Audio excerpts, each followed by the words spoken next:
قصہ ایکسپریس کے معزز خواتین و حضرات خوش آمدید۔ یہ بہت ہی اہم اور نہایت ہی شاندار قرآنی واقعہ ہے۔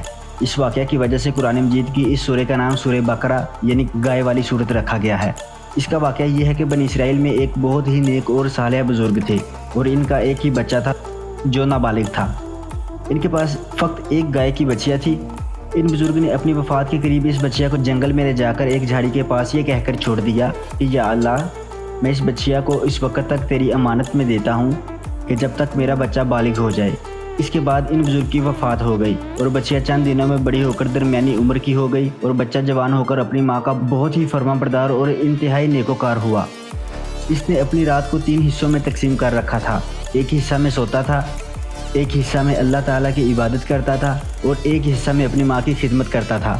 وہ روزانہ جنگل سے لکڑیوں کو کاٹ کر لاتا اور ان کو فروخت کر کے 1/3 رقم صدقہ کر دیتا، 1/3 رقم اپنی ذات پر خرچ کرتا اور 1/3 رقم اپنی والدہ کو دے دیتا۔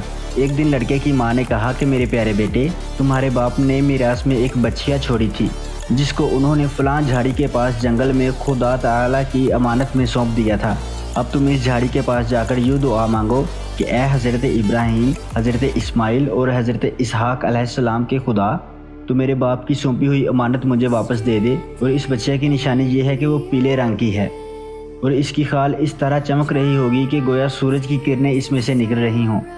یہ سن کر لڑکا جنگل میں اس جھاڑی کے پاس گیا اور دعا مانگی تو فوراً ہی وہ گائے دوڑتی ہوئی آ کر اس کے پاس کھڑی ہو گئی اور یہ اس کو پکڑ کر گھر لے آیا۔ تو اس کی ماں نے کہا، بیٹا تم اس گائے کو لے جا کر بازار میں 3 دینار میں فروخت کر ڈالو، لیکن کسی گاہک کو بغیر میرے مشورہ کے مت دینا۔ ان دنوں بازار میں گائے کی قیمت 3 دینار ہی تھی۔ بازار میں ایک گاہک آیا جو در حقیقت فرشتہ تھا۔ اس نے کہا کہ میں گائے کی قیمت 3 دینار سے زیادہ دوں گا، مگر تم ماں سے مشورہ کیے بغیر گائے میرے ہاتھ میں فروخت کر ڈالو۔ لڑکے نے کہا، تم خواہ کتنی بھی زیادہ قیمت دو، مگر میں اپنی ماں سے مشورہ کیے بغیر ہرگز اس گائے کو تمہیں نہیں بیچوں گا۔ لڑکے نے ماں سے سارا ماجرا بیان کیا تو ماں نے کہا، یہ گاہک شاید کوئی فرشتہ ہو، تو اے بیٹے تم اس سے مشورہ کرو کہ ہم اس گائے کو ابھی فروخت کریں یا نہ کریں۔ چنانچہ اس لڑکے نے بازار میں جب اس گاہک سے مشورہ کیا تو اس نے کہا کہ ابھی تم اس گائے کو نہ فروخت کرو، آئندہ اس گائے کو حضرت موسیٰ علیہ السلام کے لوگ خریدیں گے، تو تم اس گائے کے چمڑے میں سونا بھر کر اس کی رقم طلب کرنا، تو وہ لوگ تمہیں اتنی ہی قیمت دے کر خریدیں گے۔ چنانچہ چند ہی دنوں کے بعد بنی اسرائیل کے ایک بہت مالدار آدمی کو جس کا نام عامیل تھا، اس کے چچا کے دونوں لڑکوں نے اس کو قتل کر دیا اور اس کی لاش کو ایک ویرانے میں ڈال دیا۔ صبح کو قاتل کی تلاش شروع ہوئی، مگر جب کوئی سراغ نہ ملا تو کچھ لوگ حضرت موسیٰ علیہ السلام کی خدمت میں حاضر ہوئے اور قاتل کا پتہ پوچھا تو آپ نے فرمایا کہ تم لوگ ایک گائے ذبح کرو، تو اس کی زبان یا دم کی ہڈی سے لاش کو مارو تو وہ زندہ ہو کر خود ہی اپنے قاتل کا نام بتا دے گا۔ یہ سن کر بنی اسرائیل نے گائے کے رنگ، اس کی عمر وغیرہ کے بارے میں بحث و خرید شروع کر دی اور بالآخر جب وہ ایک اچھی طرح سمجھ گئے کہ فلاں قسم کی گائے چاہیے تو ایسی گائے کی تلاش شروع کر دی، یہاں تک کہ جب یہ لوگ اس لڑکے کی گائے کے پاس پہنچے تو ہو بہو یہ ایسی ہی گائے تھی جس کی ان لوگوں کو ضرورت تھی۔ چنانچہ ان لوگوں نے گائے کو اس کے چمڑے میں بھر کر سونا اس کی قیمت دے کر خریدا اور ذبح کر کے اس کی زبان یا دم کی ہڈی سے مقتول کی لاش کو مارا تو وہ زندہ ہو کر بول اٹھا کہ میرے قاتل میرے چچا کے دونوں لڑکے ہیں جنہوں نے میرے مال کے لالچ میں مجھ کو قتل کر دیا ہے۔ یہ بتا کر وہ پھر مر گیا۔ چنانچہ ان دونوں قاتلوں کو قصاص میں قتل کر دیا گیا اور مرد صالح کا جو لڑکا اپنی ماں کا فرما بردار تھا کثیر دولت سے مالا مال ہو گیا۔ اس پورے مضمون کو قرآن مجید کی مقدس آیتوں میں اس طرح بیان فرمایا ہے، ترجمہ کنز الایمان۔ اور جب موسیٰ نے اپنی قوم سے فرمایا، خدا تمہیں حکم دیتا ہے کہ ایک گائے ذبح کرو، بولے کہ آپ ہمیں مسخرہ بناتے ہیں؟ فرمایا، خدا کی پناہ کہ میں جاہلوں سے ہوں۔ بولے اپنے رب سے دعا کیجئے کہ وہ ہمیں بتا دے گائے کیسی۔ کہا، وہ فرماتا ہے کہ وہ ایک گائے ہے، نہ بوڑھی اور نہ اوسر، بلکہ ان دونوں کے بیچ میں، تو کرو جس کا تمہیں حکم ہوتا ہے۔ تو بولے اپنے رب سے دعا کیجئے ہمیں بتا دے کہ اس کا رنگ کیا ہے۔ کہا، وہ فرماتا ہے کہ وہ ایک پیلی گائے ہے جس کی رنگت ڈھڑھاتی دیکھنے والوں کو خوشی دیتی۔ بولے اپنے رب سے دعا کیجئے کہ ہمارے لیے صاف بیان کر دے وہ گائے کیسی ہے، بے شک گایوں میں ہم کو شبہ پڑ گیا اور اللہ چاہے تو ہم کو راہ پا جائیں گے۔ کہا، وہ فرماتا ہے کہ وہ ایک گائے ہے جس سے خدمت نہیں لی جاتی کہ وہ زمین جوتے نہ کھیتی کو پانی دے، بے عیب ہے جس میں کوئی داغ نہیں۔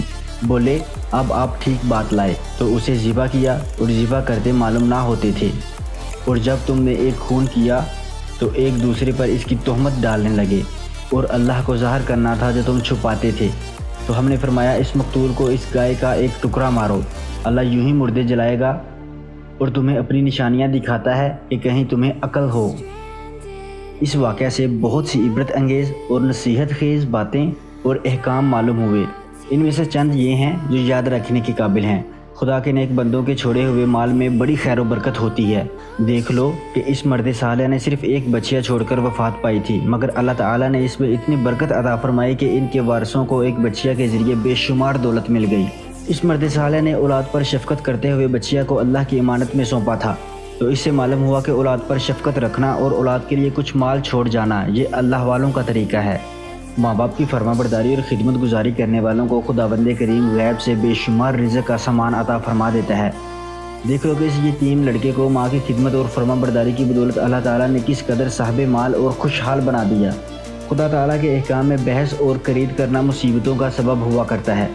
دیکھ لو بنی اسرائیل کو ایک گائے ذبح کرنے کا حکم ہوا تھا، وہ کوئی سی بھی گائے ذبح کر دیتے تو فرض ادا ہو جاتا، مگر ان لوگوں نے جب بحث اور خرید شروع کر دی کہ گائے کیسی ہو، کیسا رنگ ہو، کتنی عمر ہو، تو مصیبت میں پڑ گئی کہ انہیں ایک ایسی گائے ذبح کرنی پڑی جو بالکل نایاب تھی۔ اسی لیے اس کی قیمت اتنی زیادہ ادا کرنا پڑی کہ دنیا میں کسی گائے کی اتنی قیمت نہ ہوئی، نہ آئندہ ہونے کی امید ہے۔ جو اپنا مال اللہ کی امانت میں سونپ دے، اللہ تعالیٰ اس کی حفاظت فرماتا ہے اور اس میں بے حساب خیر و برکت عطا فرما دیتا ہے۔ جو اپنے اہل و عیال کو اللہ تعالیٰ کے سپرد فرما دے، اللہ تعالیٰ ان کے اہل عیال کی ایسی پرورش فرماتا ہے کہ جس کا کوئی سوچ بھی نہیں سکتا۔ امیر المومنین حضرت علی علیہ السلام نے فرمایا کہ جو پیلے رنگ کا جوتا پہنے گا وہ ہمیشہ خوش رہے گا اور اس کو غم بہت کم ہوگا، کیونکہ اللہ تعالیٰ نے پیلی گائے کے لیے فرمایا ہے کہ یہ دیکھنے والوں کو خوش کر دیتی ہے۔ اس سے معلوم ہوا کہ قربانی کا جانور جس قدر بھی زیادہ بے عیب اور خوبصورت اور قیمتی ہو، اسی قدر زیادہ بہتر ہے۔ اللہ تعالیٰ سے دعا ہے کہ اللہ تعالیٰ ہم سب کو اپنے حفظ و ایمان میں رکھے۔ تو دوستوں ملتے ہیں اگلی ویڈیو میں، تب تک اپنا اور اپنے پیاروں کا خیال رکھیے گا۔ اللہ حافظ۔